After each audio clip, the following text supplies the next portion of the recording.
Assalamualaikum warahmatullahi wabarakatuh.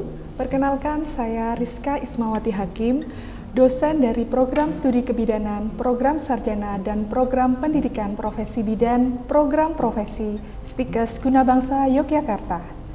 Mata kuliah yang saya ajarkan tentu saja linier dengan bidang keilmuan saya, yaitu kebidanan. Mata kuliah yang pernah saya ampu antara lain asuhan kebidanan kehamilan, kemudian asuhan kebidanan pasca persalinan dan menyusui, selanjutnya adalah holistic care dalam kebidanan pada ibu, kemudian metodologi penelitian, kebidanan komunitas, dan ekonomi kesehatan dan kewirausahaan.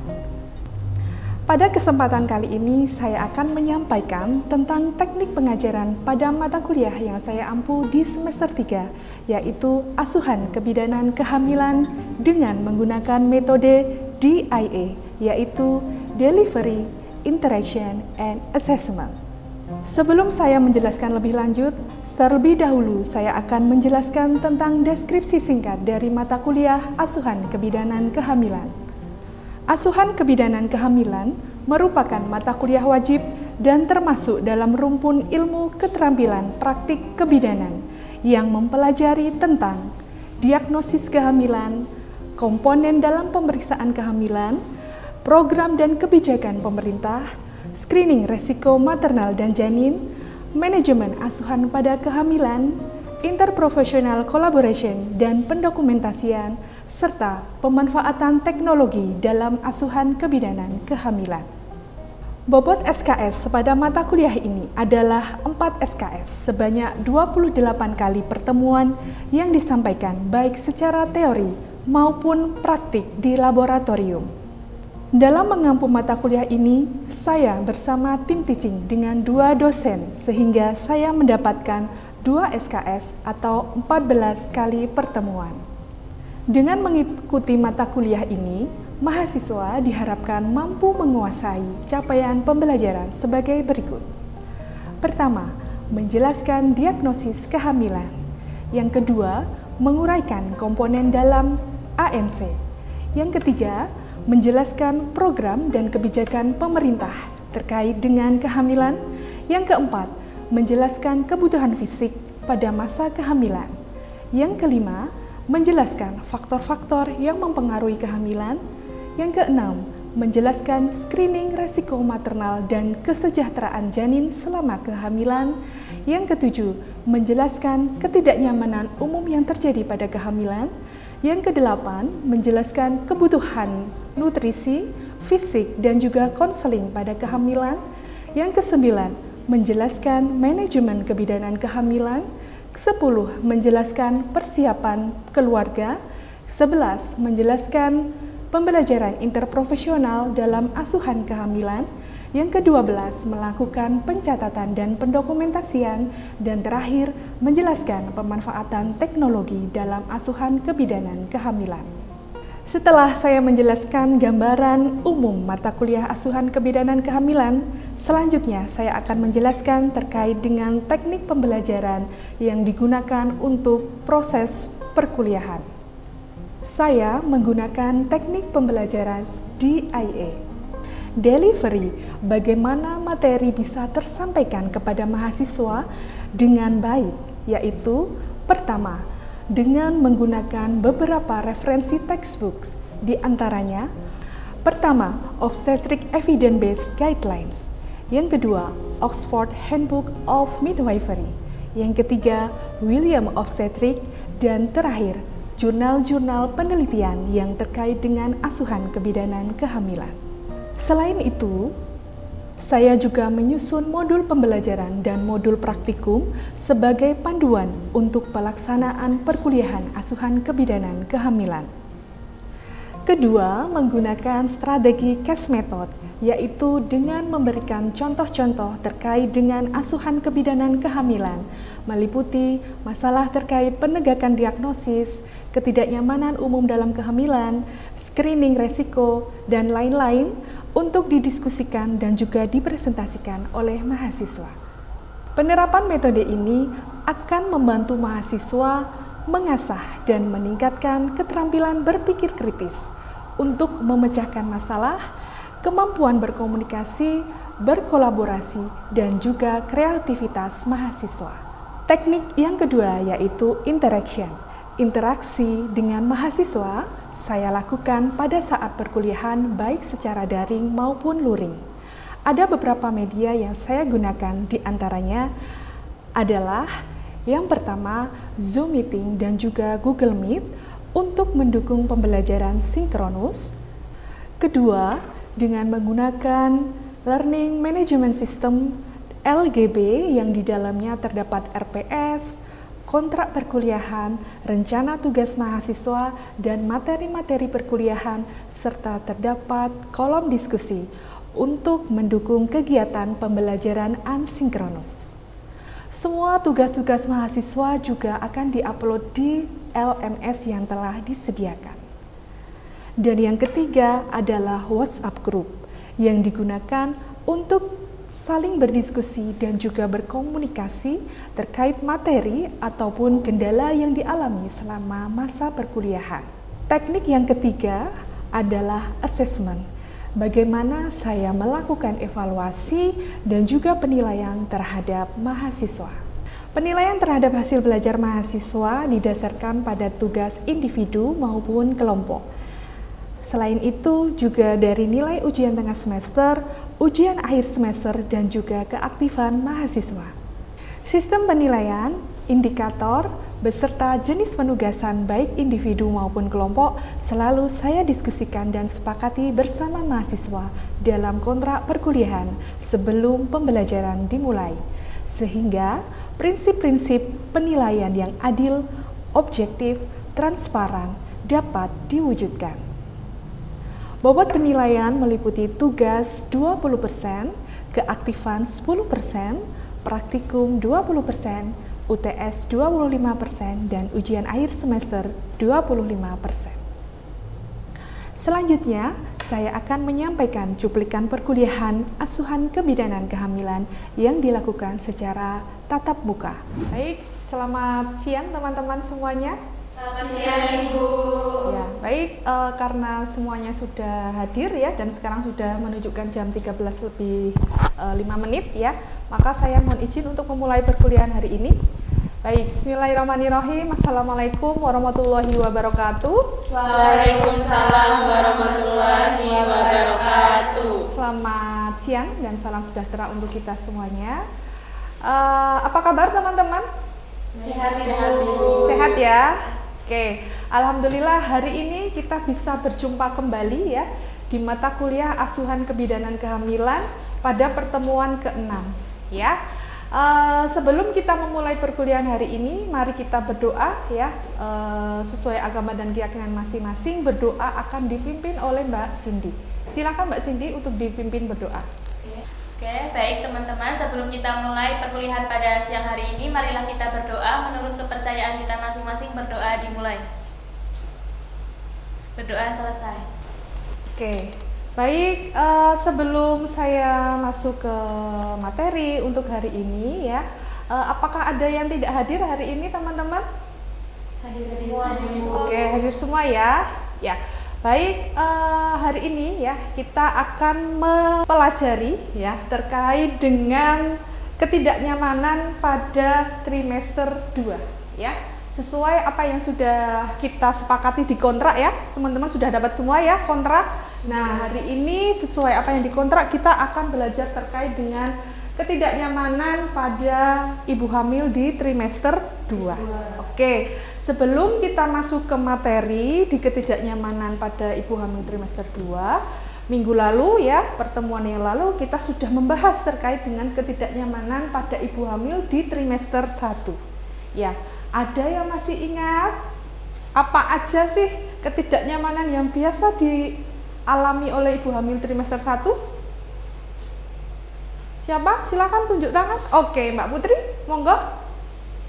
Untuk pembelajaran kemarin di trimester pertama itu ada ketidaknyamanan yaitu mual muntah, lalu ada kelelahan, nyeri pada payudara, serta sering buang air kecil dan juga lemas. Oke, ya benar ya. Jadi ada beberapa ketidaknyamanan gitu ya yang dialami oleh ibu hamil trimester 1 seperti tadi yang disampaikan oleh Mbak Putri ya, ada mual dan muntah ya, kemudian ada sering kencing ya, kemudian ada sering ibu mengalami pusing ya, dan itu semua adalah hal yang fisiologis gitu ya untuk dialami oleh ibu hamil di trimester 1. Oke, baik teman-teman, saya rasa sudah memahami gitu ya terkait dengan materi yang sebelumnya ya. Jadi saya izin untuk melanjutkan. Untuk pertemuan hari ini kita akan membahas terkait dengan common discomfort ya, atau ketidaknyamanan umum yang dialami oleh ibu hamil di trimester 2. Oke teman-teman, untuk hari ini ya, ini adalah learning outline kita ya, pembelajaran kita pada hari ini ya. Yang pertama nanti saya akan jelaskan dulu terkait dengan tujuan dari pembelajaran hari ini ya, atau learning objective hari ini. Kemudian yang kedua nanti saya akan menjelaskan definisi ya. Apa sih ketidaknyamanan itu gitu ya, definisinya apa ya. Kemudian yang ketiga, variasi tipenya ya, atau jenis-jenis dari ketidaknyamanan ibu hamil di trimester 2 itu apa aja ya. Kemudian selanjutnya setelah kita mengetahui jenisnya ya, setelah kita mengerti terkait dengan apa itu ketidaknyamanan, jenisnya apa saja, nanti yang keempat kita akan belajar manajemennya ya. Dalam arti gimana sih cara kita menangani ya dari ketidaknyamanan terutama di trimester 2 ya. Kemudian yang terakhir ya, nanti kita akan simpulkan bersama terkait dengan materi yang sudah kita bahas pada hari ini. Oke, jadi ini learning outline kita hari ini ya. Nah, oke, yang pertama tadi sudah saya sampaikan, saya akan menyampaikan terkait dengan tujuan dari pembelajaran hari ini. Jadi setelah teman-teman keluar dari ruangan ini ya, setelah belajar bersama dengan saya ya, teman-teman diharapkan bisa mengerti ya terkait dengan pertama, definisi ya. Apa sih ketidaknyamanan itu, Bu? Ya, apa sih common discomfort terutama di trimester 2 gitu ya. Kemudian setelah itu teman-teman harus memahami ya, atau nanti akhirnya teman-teman bisa menjelaskan terkait dengan tipe ya, tipe-tipe dari jenis-jenis dari ketidaknyamanan trimester 2 itu apa aja ya. Oke, kemudian yang ketiga nanti teman-teman diharapkan ya mampu menjelaskan atau mampu memahami terkait dengan penyebab dari ketidaknyamanan yang sudah kita pelajari tadi ya. Dan terakhir ya, teman-teman bisa memanage ya, atau bisa mengatasi dari ketidaknyamanan ibu hamil di trimester 2 ya. Jadi nanti ketika teman-teman sudah menjadi ibu bidan gitu ya, kita kan tidak bisa memilih pasien yang datang ke kita ya. Nanti ada yang datang di trimester 1, di trimester 2, di trimester 3 ya. Jadi teman-teman nanti sudah tahu, oh kalau di ketidaknyamanan di trimester 2 itu apa saja dan cara penanganannya seperti apa ya. Oke, jadi itu untuk learning objektif pada hari ini ya. Kita masuk ke tujuan yang pertama tadi ya. Jadi teman-teman kita pelajari terkait dengan definisi ya.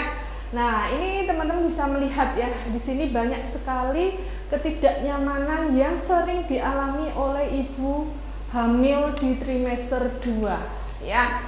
Nah, kita lihat apa itu ketidaknyamanan ya. Biasanya sih kalau ketidaknyamanan itu biasanya sering menjadi keluhan ya. Nah, ketidaknyamanan atau discomfort ya, itu adalah perasaan tidak nyaman ya, perasaan tidak nyaman baik dia itu secara fisik ya, ataupun tidak nyaman secara mental atau secara psikologisnya ya, terutama dialami oleh ibu hamil di trimester 2. Trimester 2 itu di usia berapa minggu? Trimester kedua itu dimulai dari usia kehamilan 13 minggu sampai 27 minggu, Ibu. Ya, oke, benar sekali ya Mbak Katarina ya. Oke, ada yang mau ditanyakan dulu sampai sini sebelum saya berlanjut ke jenis-jenis ketidaknyamanannya? Lanjut? Lanjut. Oke, baik. Nah, ketidaknyamanan yang pertama ya, di sini teman-teman bisa lihat apa? Back and pelvic pain. Jadi nyeri pada tulang belakang ya dan panggul ya. Oke. Nah, ini ketidaknyamanan ini atau nyeri punggung ini ya, itu menjadi ketidaknyamanan yang sering dialami oleh ibu hamil ya, karena apa? Adanya penambahan berat badan ya, dan juga selain penambahan berat badan juga akibat dari perubahan hormonal ya. Kita tahu bahwasanya di ibu hamil itu terdapat perubahan hormon ya, terutama di estrogen dan juga progesteron ya, dan ternyata perubahan itu, peningkatan hormon tersebut secara tidak langsung juga akan mempengaruhi kondisi ibu ya, dan akan menyebabkan yang namanya back and pelvic pain. Kemudian apa saja yang bisa kita gunakan untuk mengurangi ya nyeri punggung pada ibu hamil? Yang pertama ada pregnancy exercise ya. Apa itu? Latihan fisik ya pada ibu hamil, bisa dengan apa? Senam hamil ya, dengan yoga. Ada lagi? Mengepel kira-kira? Ya, jadi silakan nanti banyak exercise yang bisa dilakukan oleh ibu hamil ya. Ada pregnancy exercise, kemudian bisa juga dengan fisioterapi ya, bisa juga dengan akupuntur, dan bisa dilakukan massage ya.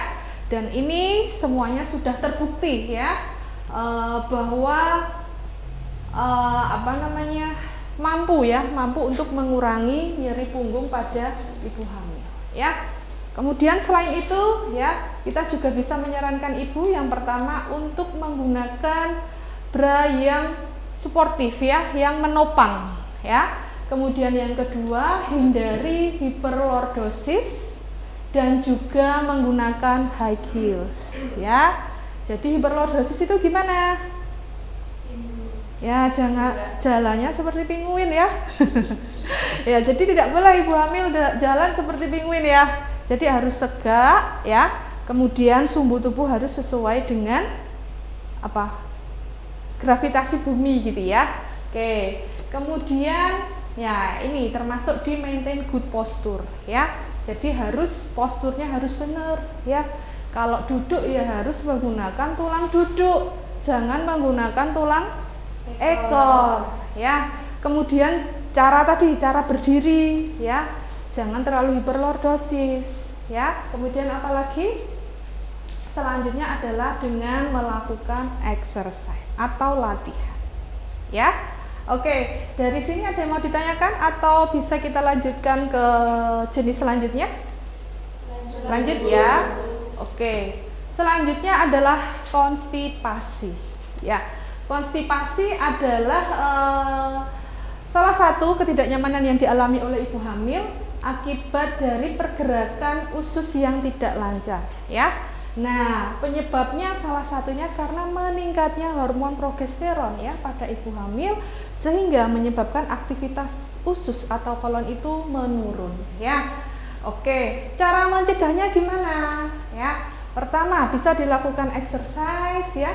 Kemudian yang kedua ya, penuhi kebutuhan nutrisi paling tidak 8 gelas tiap hari, dan makan makanan yang mengandung banyak serat ya. Oke, kemudian selanjutnya ya adalah bengkak ya. Ibu hamil semakin bertambah usia kehamilannya, bebannya juga semakin berat ya. Penyebabnya salah satunya adalah pembesaran uterus ya, yang semakin membesar akan menekan pelvic veins ya, atau pembuluh darah vena pada rongga panggul, sehingga menyebabkan masalah dalam sirkulasi ya. Selain itu, karena ada penekanan pada vena cava inferior ya, dan bisa terjadi karena meningkatnya sodium level increase ya, yang akan berpengaruh terhadap hormonal ya. Oke, cara mencegahnya ya, nanti Bu Bidan bisa memberikan KIE pada ibu untuk menghindari menggunakan pakaian yang ketat ya, kemudian tadi high heels dan lain-lain. Untuk ketidaknyamanan selanjutnya adalah leukorea ya. Leukorea itu adalah keputihan ya.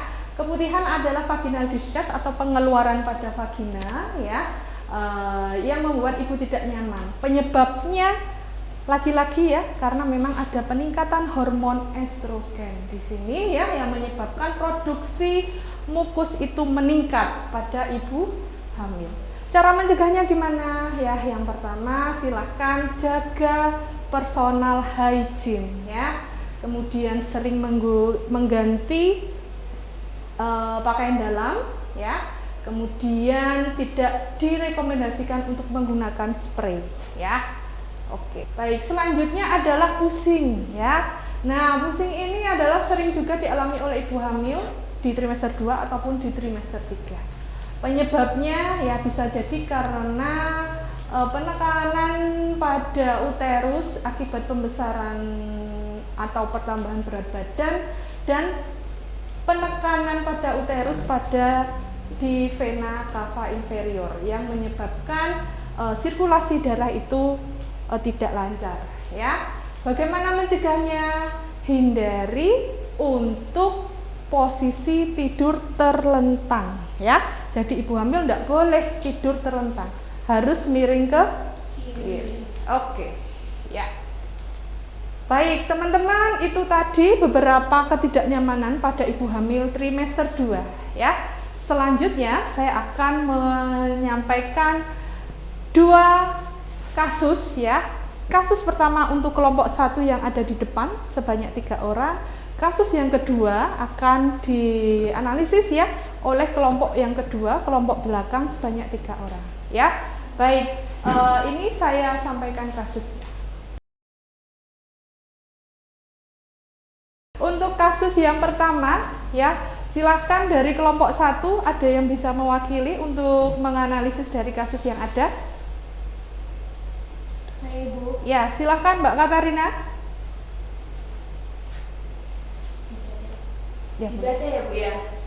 Seorang perempuan umur 27 tahun G1P0A0 usia kehamilan 24 minggu datang ke puskesmas dengan keluhan sering pusing dan cepat lelah. Hasil pemeriksaan KU baik, tekanan darah 110/70, nadi 86 per menit, suhu 36 derajat Celcius, PMU setinggi pusat, dan DJJ 140 kali per menit. Tentukan data fokus dalam kasus tersebut.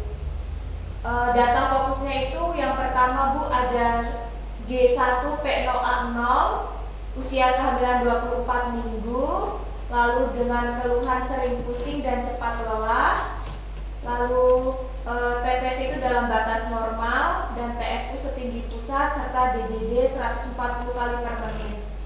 Lalu pertanyaan yang kedua, apakah perlu diperlukan pengkajian data lebih lanjut dari kasus tersebut?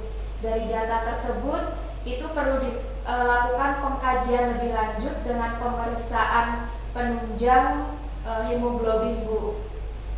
Lalu yang ketiga, bagaimana cara peran bidan dalam menangani kasus tersebut? Yang pertama dengan melakukan pemeriksaan penunjang, lalu juga memberikan edukasi terkait dengan penyebab keluhannya dan pencegahannya, juga dari nutrisi dan pola istirahat. Oke, applause dulu buat kelompok 1. Ya, baik, terima kasih Mbak Katarina ya. Tadi sudah disampaikan ya bahwasanya di sini ternyata butuh untuk dilakukan pengkajian data lebih lanjut, terutama di pengkajian pemeriksaan penunjang ya, berupa pemeriksaan hemoglobin. Kemudian yang kedua, bagaimana peran bidan ya. Tadi sudah disampaikan bahwa menyarankan untuk pemeriksaan lanjut ya, dan memberikan KIE. Gitu ya Mbak Katarina dan tim ya. Oke, baik, selanjutnya untuk kelompok 2 ya, langsung saja untuk data fokusnya apa saja Mbak Muti? Untuk baik Ibu, terima kasih. Untuk data fokusnya yaitu ibu hamil G2P1A0 usia kehamilannya 27 minggu dengan keluhan nyeri punggung dan KU baik, TTV normal, nadi 82 kali per menit dan suhu tubuh normal, TFU sepertiga pusat, dan DJJ 142 kali per menit. Oke, baik ya. Kemudian yang kedua, kira-kira butuh pengkajian data lebih lanjut Mbak Muti? Untuk data pengkajiannya yaitu pengkajian pola makan, Oke, pola makan. aktivitas, pola istirahat, dan juga berat badan ibu hamil. Oke, baik. Berarti butuh untuk dilakukan pengkajian data lebih lanjut ya? Iya, Bu. Oke, yang ketiga, bagaimana peran bidan dalam menangani kasus tersebut? Untuk peran bidan dalam kasus ini yaitu memberikan KIE tentang perubahan pada TM2 secara fisiologis dan psikologis, dan juga bagaimana cara penanganannya, dan juga mengajarkan yoga untuk ibu yang nyeri punggung, Bu. Oke, ya. Baik, terima kasih ya Mbak Muti dan tim. Kita berikan aplaus dulu untuk kelompok 2. Baik teman-teman, itu tadi ya beberapa ketidaknyamanan ya pada ibu hamil di trimester 2 beserta dengan cara penanganannya ya, dan juga contoh dari kasus di ibu hamil trimester 2 gitu ya. Baik, selanjutnya saya minta teman-teman salah satu untuk memberikan refleksi ya dari apa yang sudah kita pelajari pada hari ini. Silahkan Mbak Diana, bisa diwakilkan. Baik Bu, terima kasih atas penjelasan yang telah diberikan pada materi siang hari ini. Izin saya memberikan sedikit kesimpulan pada pembelajaran kita hari ini mengenai ketidaknyamanan yang dialami oleh ibu hamil di khususnya TM kedua ya Bu, di usia kehamilan 13 sampai 27 minggu. Di mana ketidaknyamanan itu bisa dirasakan pada ibu hamil baik secara fisik maupun mental. Itu ada berbagai macam jenis yang dialami oleh ibu hamil itu. Salah satunya terdapat nyeri punggung, kaki bengkak, konstipasi, dan juga keputihan. Maka dari itu kita bisa mengetahui bagaimana cara pencegahan dan penanganan yang diberikan kepada ibu hamil pada TM kedua. Baik, terima kasih Mbak Diana ya, dan terima kasih kepada teman-teman. Itu tadi untuk materi kita pada hari ini ya. Sudah disampaikan refleksi dari Mbak Diana. Selanjutnya adalah penugasan ya. Untuk penugasan di pertemuan selanjutnya ya, teman-teman saya minta untuk mendownload aplikasi ya. Ini salah satu aplikasi yang kami kembangkan gitu ya untuk menangani ketidaknyamanan pada ibu hamil di trimester 2 ya. Di sini ada beberapa cara untuk menangani ketidaknyamanan berupa nyeri punggung dan juga kecemasan pada ibu hamil. Gitu ya. Oke, selanjutnya saya akan sampaikan terkait dengan kesimpulan ya. Kesimpulannya adalah yang pertama ya, ketidaknyamanan umum itu adalah perasaan kurang nyaman ya yang dialami oleh ibu hamil di trimester 2. Kemudian untuk jenisnya ada banyak ya. Tadi ya ada nyeri punggung ya, konstipasi, kemudian leukorea dan juga pusing ya. Kemudian di sini teman-teman berperan ya sebagai bu bidan untuk menjelaskan ya sejelas-jelasnya ya terkait dengan penyebab dan cara penanganannya agar ibu hamil bisa beradaptasi terhadap perubahan yang terjadi dalam tubuhnya. Begitu? Oke, baik. Ini silakan nanti diisi untuk link presensinya, dan juga untuk materi bisa teman-teman download di link berikut. Ya. Baik, itu teman-teman untuk perkuliahan hari ini. Terima kasih atas perhatiannya. Mari kita tutup dengan doa bersama sesuai agama dan keyakinan masing-masing. Berdoa saya pimpin ya. Kami persilahkan.